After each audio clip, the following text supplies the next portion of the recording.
Hello everyone, welcome to science think. आज की इस वीडियो में हम chapter number 5 states of matter के न्यूमेरिकल्स को सॉल्व करेंगे, जो कि एनसीईआरटी की एक्सरसाइज में दिए हुए हैं।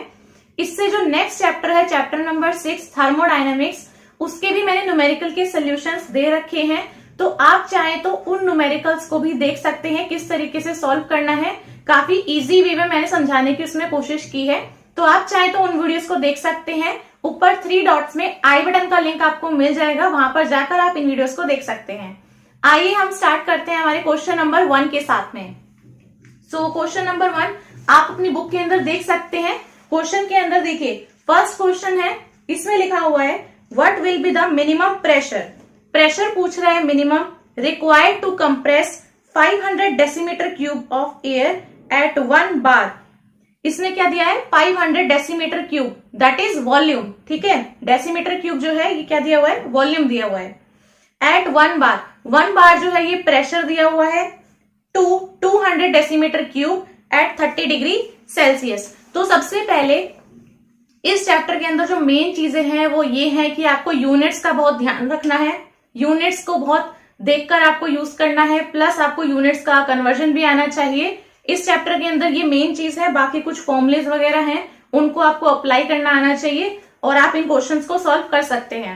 ठीक है, तो देखो सबसे पहले हम क्या करते हैं, क्वेश्चन को करते हुए सबसे पहले हम ये डेटा लिख लेते हैं जो भी हमें गिवन होता है। तो जो चीज दी है सबसे पहले हम उसे लिख लेते हैं, फिर हम देखते हैं कि कैसे फाइंड आउट कर सकते हैं।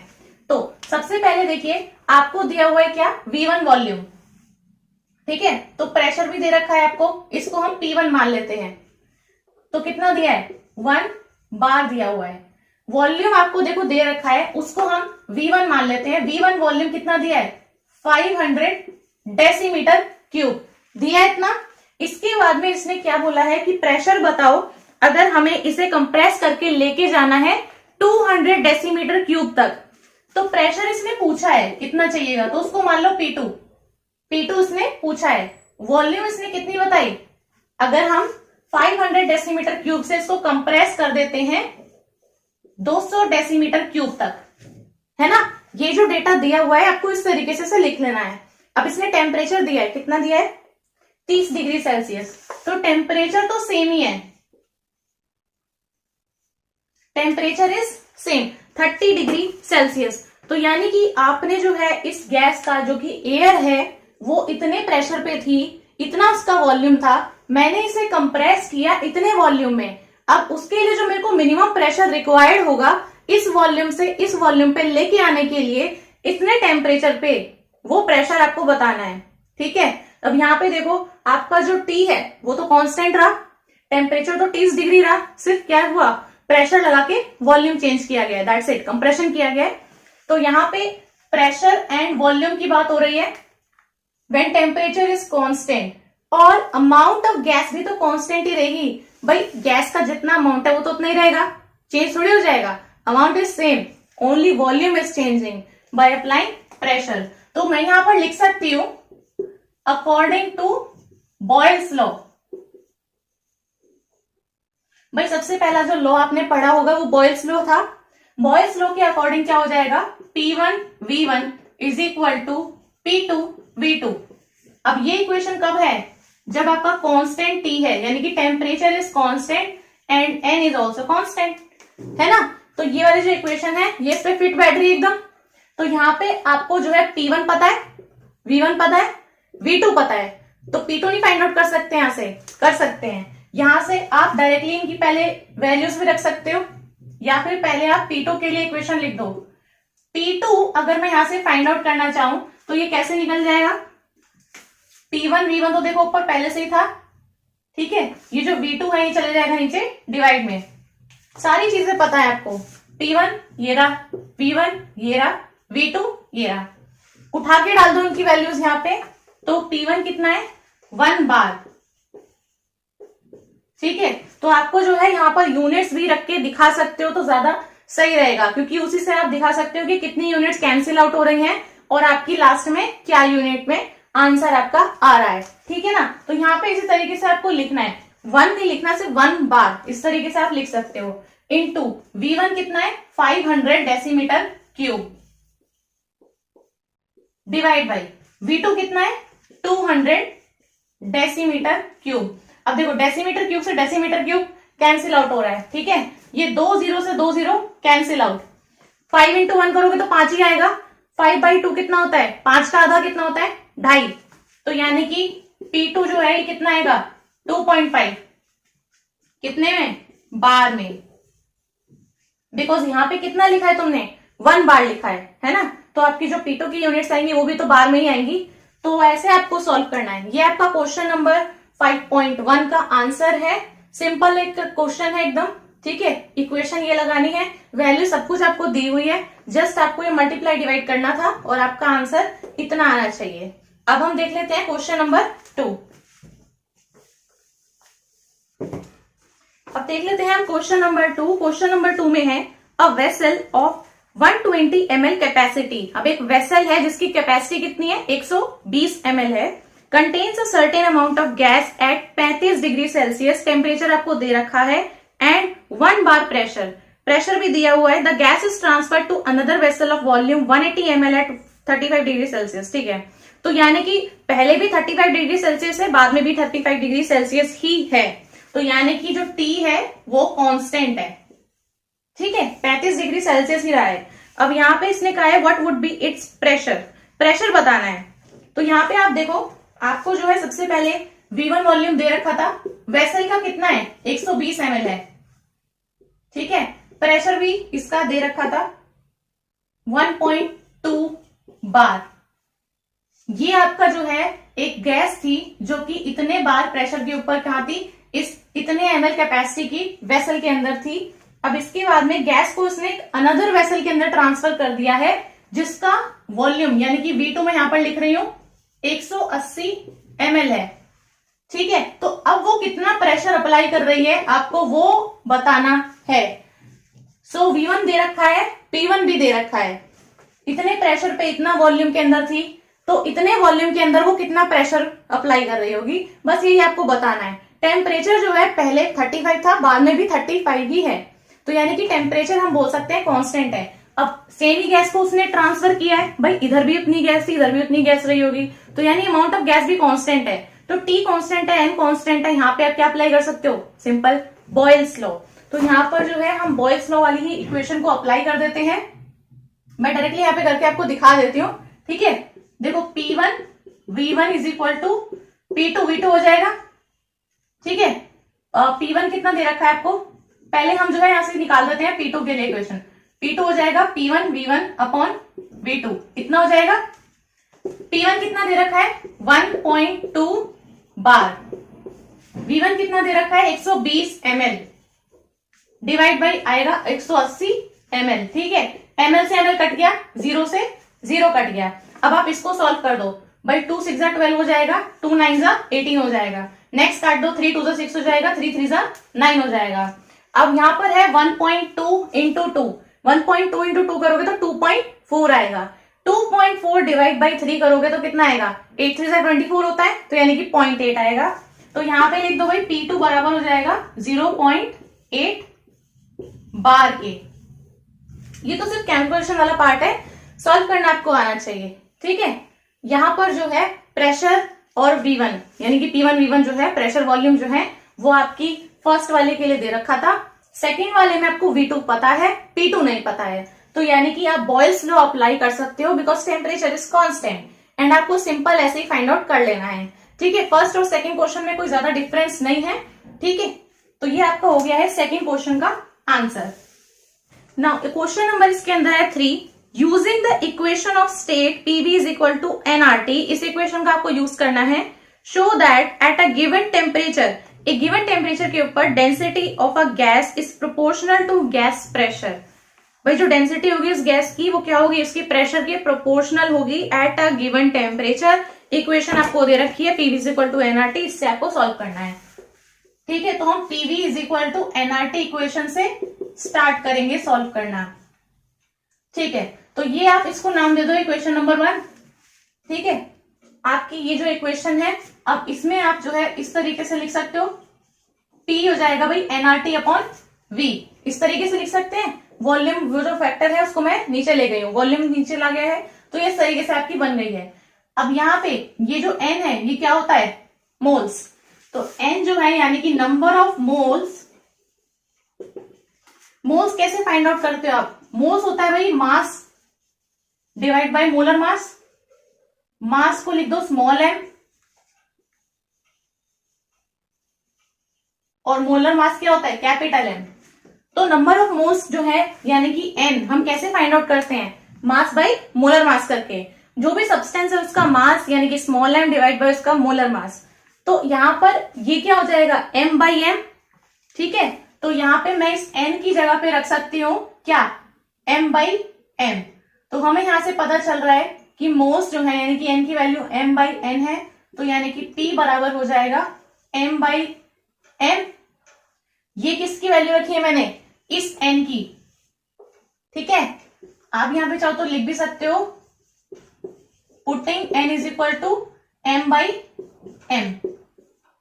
स्टेटमेंट्स आप खुद तरीके से लिख सकते हो। ठीक है, हम क्या क्या कर रहे हैं उनको आपको स्टेटमेंट की फॉर्म में सीधा लिख देना है कि यहाँ पर हमें पता है कि ये होता है तो हम इसकी वैल्यू उठा के यहाँ पे रख देंगे। अब ये जो बाकी की चीज है RT upon V as it is रहेगा, इस तरीके से हम लिख सकते हैं। ये इक्वेशन आई मेरे पास में। अब यहाँ पे m बाई V क्या होता है, इसको इक्वेशन नंबर 2 नाम दे देते हैं। ये क्या है, मास है, ये क्या है, वॉल्यूम है। तो मास अपॉन वॉल्यूम क्या होती है, डेंसिटी होती है। तो हमें पता है since density is equals to mass by volume. ठीक है, ये आपको इस तरीके से लिखना है कि density is equal to mass by volume होता है। देयरफॉर इक्वेशन नंबर 2 बिकम्स, इसीलिए जो हमारी इक्वेशन नंबर 2 है ये क्या बन जाएगी, P is equal to d R T by V। इस तरीके से हम इसे लिख देंगे। m अपॉन V की जगह पे मैंने क्या रख दिया, D रख दिया। तो इक्वेशन इतनी आ गई आपकी। ठीक है, कैसे किया है, इस इक्वेशन से स्टार्ट किया, वॉल्यूम नीचे जाएगा, मोल्स को आप ऐसे लिख सकते हो। तो आपकी ये इक्वेशन बन गई है। अब यहाँ पे मास बाय वॉल्यूम जो है वो डेंसिटी हो जाती है, तो ये इक्वेशन आ जाती है। अब इसको हम हटा देते हैं यहां से, d R T by V है। यहां से हमें क्या चाहिए, ये डेंसिटी। तो यहां से अगर मैं इस डेंसिटी के लिए इस रिलेशन को लिखना चाहूंगी तो डेंसिटी बराबर कितना हो जाएगा, P into V divide by R T. ये हो जाएगी ना, डेंसिटी के लिए निकालोगे तो वॉल्यूम पड़ जाएगा, आर टी नीचे जाएगा, तो ये इक्वेशन आएगी। अब ये आ गई है, यहां पे ये रहा डेंसिटी, ये रहा P।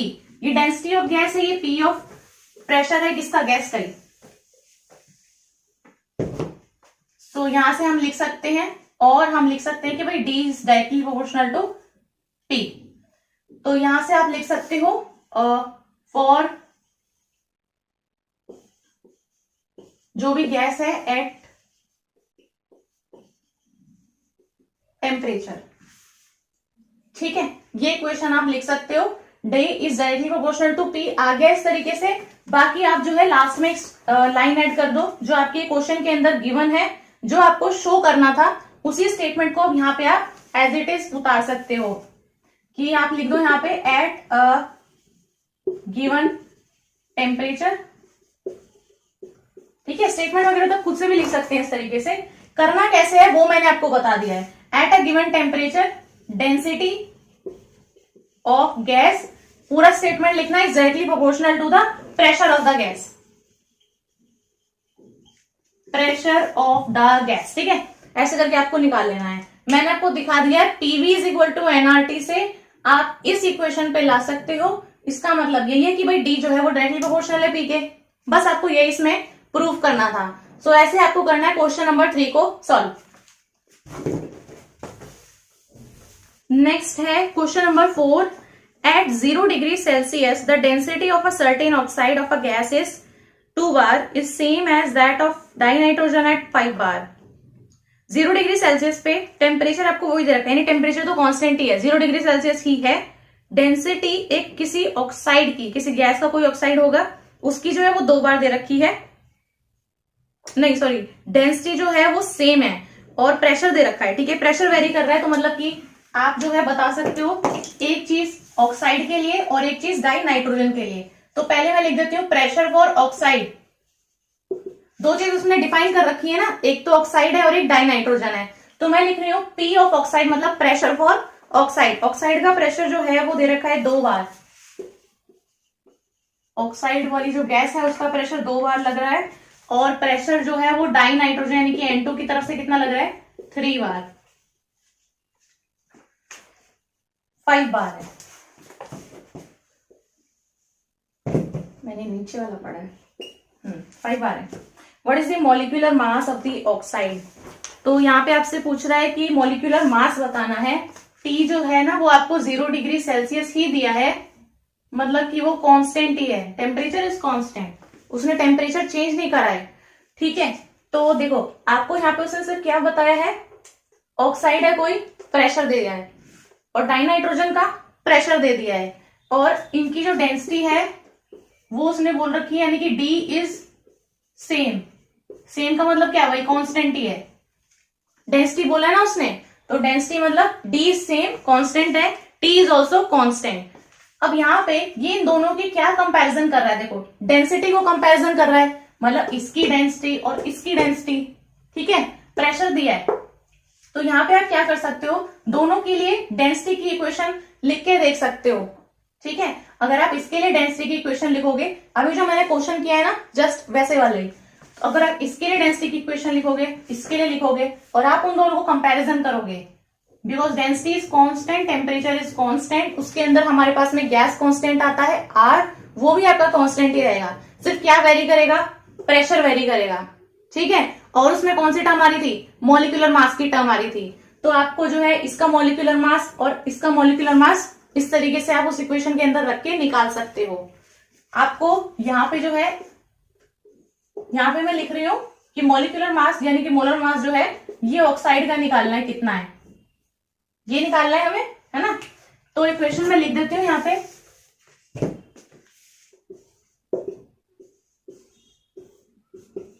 ये हमारी जो है लास्ट में इक्वेशन आई थी। अब यहाँ पे डिपेंड करता है, देखो आपसे जो है किस टाइप के क्वेश्चन के अंदर वो क्या क्या चीजों की बात कर रहा है। यहाँ पे टी की बात कर रहा है, प्रेशर की बात कर रहा है, डेंसिटी की भी उसने बात की है, तो आप इस टाइप के रिलेशन से इसे सॉल्व कर सकते हो। अब यहाँ पे देखो आप, इस इक्वेशन में हमें डेंसिटी बोली है सेम, तो ये चीज कांस्टेंट हो गई, इसको हटा दो। आर जो है ये तो कांस्टेंट होता है, अगर आप दोनों इक्वेशन के लिए लिखोगे ना, इधर के लिए भी और इधर के लिए भी, तो ये चीज तो कैंसिल आउट हो जाएंगी। टेम्परेचर भी कांस्टेंट है, तो टेम्परेचर को भी हटा दो, हमें सिर्फ उस फैक्टर को देखना है जो वेरी कर रहा है। वेरी क्या करेगा, इनका मॉलिक्यूलर मास अलग अलग होगा, मोलर मास जो होगा वो अलग अलग होगा इनका, और क्या है प्रेशर, प्रेशर भी दोनों का अलग अलग है। तो जो चीज वेरी कर रही है आपको तो उसी से मतलब है ना, बाकी सब तो कांस्टेंट है, हट जाएगा, कैंसिल आउट हो जाएगा। तो यहाँ पे जो वेरी कर रहा है दैट इज पीएम, बाकी सारी चीज क्या है, कांस्टेंट, तो यानी पीएम बराबर किसके हो जाएगी भाई, कांस्टेंट टर्म के। So PM is equal to constant, बिल्कुल सेम ऐसी इक्वेशन है जैसे बॉयल्स लॉ में हमारी लगती है, तो PV is equal to constant रहता है, तो हम उसको कैसे लिखते हैं, P1 V1 is equal to P2 V2, तो ऐसे ही ये हो गया P1 M1 is equal to P2 M2, ये बन गई इक्वेशन। अब यहाँ पे आप देखो काफी आसान है, P1 दिया है, P2 दिया है ना, ये दिया, M2 क्या है, आप चाहो तो उनको डिफाइन भी कर सकते हो। 2 का मतलब है कि हम डाई नाइट्रोजन के लिए लिख रहे हैं प्रेशर और मोलर मास, 1 का मतलब है कि हम ऑक्साइड के लिए लिख रहे हैं प्रेशर एंड मोलर मास। ठीक है ना, तो यहाँ पे आप स्पेसिफाई कर सकते हो कि ये ऑक्साइड के लिए है, ये डाई नाइट्रोजन के लिए है।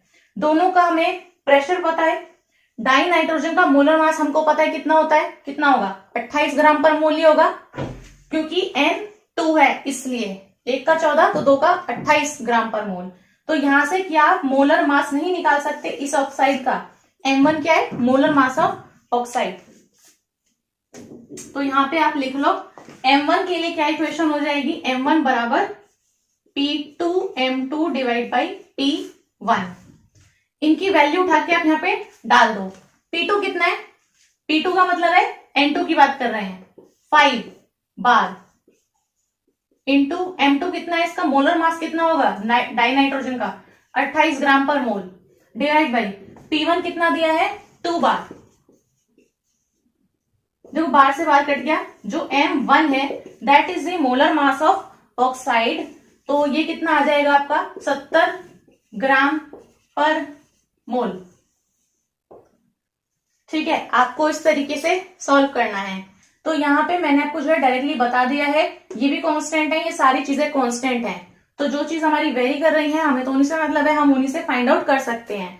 बिकॉज सिर्फ दो ही चीजों की बात हो रही है, एक प्रेशर दिया है और दूसरी चीज जो पूछी है वो उनका मोलर मास है। ठीक है, N2 का आप बता सकते हो, यहाँ पे ऑक्साइड कौन सा है वो नहीं बताया है, तो आपको उसका मोलर मास निकालना है। तो यहाँ पे सिंपल ये इक्वेशन बन गई है, इसी से मैंने निकाल दिया है। ठीक है, अगर आप यहाँ पर इस ऑक्साइड के लिए अलग डेंसिटी की इक्वेशन लिखोगे यही, और इस N2 के लिए भी लिखोगे, दोनों को डिवाइड करोगे तब भी सेम ही बात है। ठीक है, तो मैंने यहाँ पे आपको सही तरीके से बता दिया है, आपका आना चाहिए 70 ग्राम पर मोल। आप खुद भी करके देख सकते हैं। सो ये आपका हो गया question number 4 solve. So next है question number 5, pressure of 1 gram of an ideal gas A. Ideal gas A है और आइडल गैस बी भी है। सो प्रेशर जो है वो 1 ग्राम आइडल गैस ए का है 27 डिग्री सेल्सियस, जो कि है 2 bar. When 2 gram of another ideal gas B, एक बी आइडल गैस जो है उसका 2 gram in the same flask at same temperature, the pressure becomes 3 bar. Find relationship between molecular masses.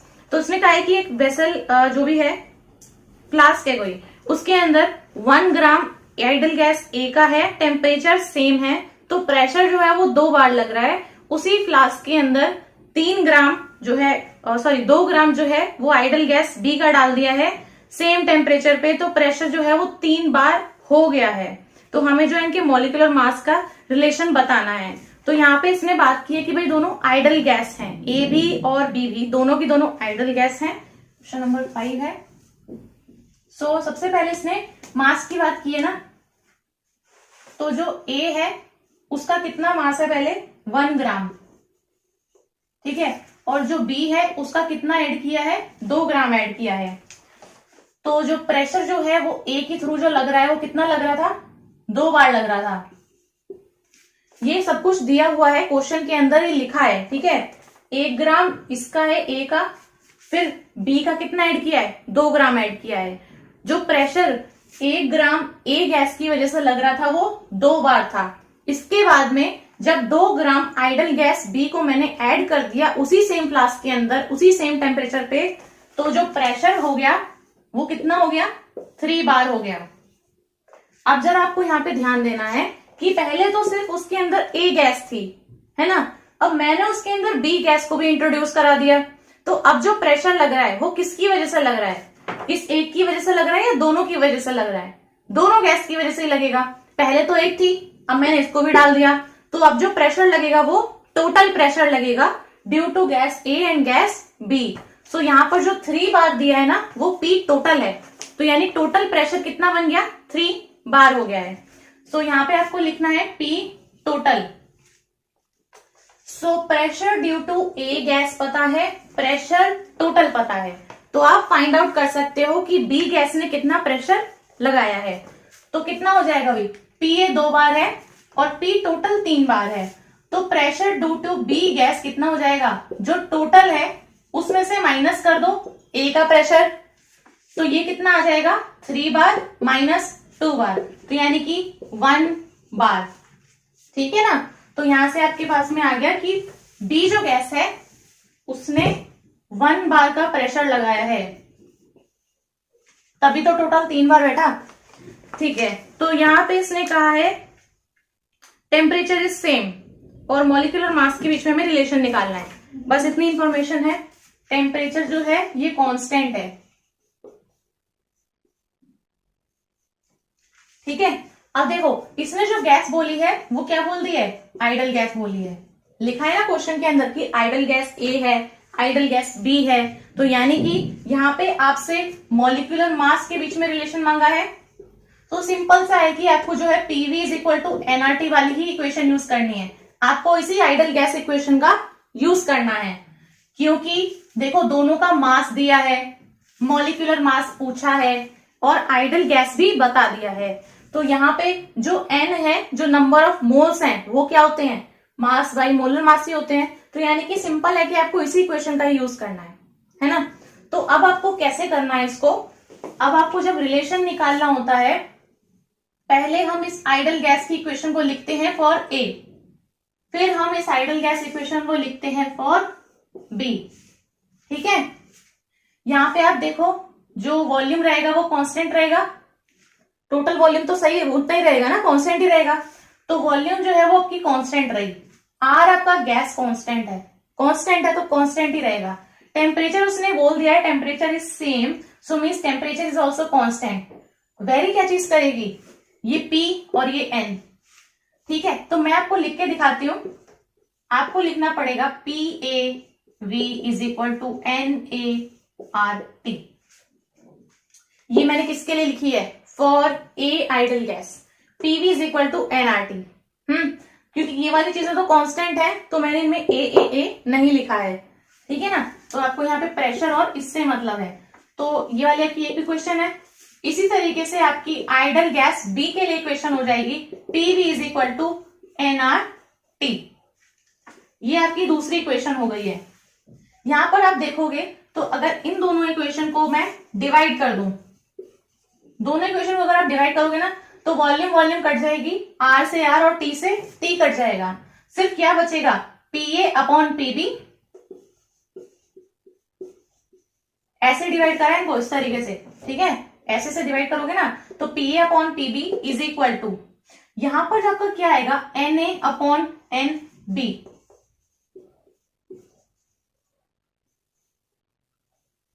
तो आपको यहां तक तो समझ में आ गया होगा।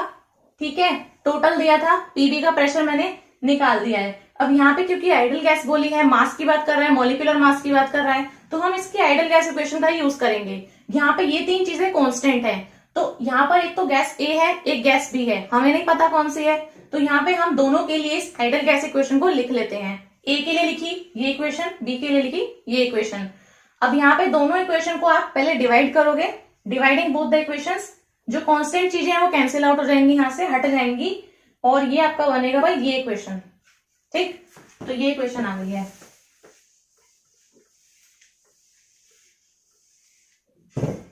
अब यहां पे आप देखो, क्या आपको PA की वैल्यू पता है, पता है ना, क्वेश्चन में ये गिवन है। PB की वैल्यू पता है, पता है। कैसे, मैंने फाइंड आउट की है, P टोटल में से PA की वैल्यू माइनस करके। तो यानी कि ये भी पता है, ये भी पता है। क्या आपको Na पता है, मतलब मोल्स ऑफ ए गैस जो है, आइडल गैस ए के जो मोल्स हैं, क्या आपको वो चीज पता है?